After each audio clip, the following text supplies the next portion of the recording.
Për sa kohë Erion Veliaj është ende në krye të Bashkisë së Tiranës, njohjet e shumta, lidhjet e tij, ndikimi i fortë si pasojë e funksionit, por edhe mesazhet intimiduese në drejtim të oficerëve të Byros Kombëtare të Hetimit mund të dëmtojnë provat ose të devijojnë dëshmit. Në këtë përfundim arrin gjykata e posaçme apelit kundër korrupsionit dhe krimit të organizuar në vendimin e zbardhur në ngarkim të kryetarit të Bashkisë së Tiranës, që e la atë nën masën e arrestit me burg më 13 mars. Sipas vendimit të apelit, ekziston rreziku real që disa prova në ngarkim të kryebashkiakut të mos merren ose të merren në mënyrë të helmuar. Gjithashtu, apeli nënvizon se ekzistojnë prova të pakundërshtueshme që personat e marrë në pyetje nga SPAK në kuadër të hetimit janë kontaktuar para dhe pas marrjes në pyetje. Përveç arsyetimeve të dhëna më herët edhe nga gjykata e shkallës së parë, gjyqtari Engert Pollumbi rendit edhe provat e marra rishtas kur Veliaj ishte në qelitë e paraburgimit në Durrës pas arrestimit, duke theksuar se kryebashkiaku organizoi një fushat denigrimi dhe intimidimi drejtuar prokurorit të SPAK dhe gjyqtarit të GKK-s.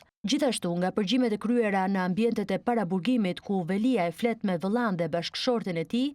jep porosi që persona që kanë dieni për veprën penale të mos japin deklarime. Në vendimin e zbardhur të gjykatës së apelit, Erion Veliaj paraqet rrezikshmëri të theksuar shoqërore, pasi jo vetëm dyshohet të ketë kryer 2 vepra penale, siç janë korrupsioni në disa raste dhe pastrimi i parave, por sjellja e tij kërcënuese dhe intimiduese ndaj gjykatës dhe prokurorisë flet qartë për rrezikshmërinë e tij. Gjykata konstaton se lidhur me personin në hetim Erion Veliaj ekzistojnë 3 kushte të veçanta për caktimin e masës së arrestit. Nga përgjimet e realizuara në zbatim të vendimit të gjykatës të shoqëruara me postimet e bëra në mediat e shkruara dhe online, sipas porosive të personit nën hetim Erion Veliaj, tregojnë fushatën e sulmit ndaj organeve proceduese të organizuar nga ky i fundit, e cila në mënyrë logjike do të sillte një presion të madh në drejtim të personave që kanë dieni për rrethanat e çështjes. Një tjetër motiv që e la prapahekurave kryebashkiakun Veliaj për gjyqtarin e apelit është rreziku i arratisjes nga vendi duke parë mundësitë financiare të hetuarit, çka sipas gjykatës vlerësohet në harmoni me lëvizjet e tij të shumta konfirmuar edhe nga sistemi TIMS. Ndërkohë, një tjetër arsye për masën e arrestit me burg është mundësia e kryerjes së veprave penale të njëjtit lloji me ato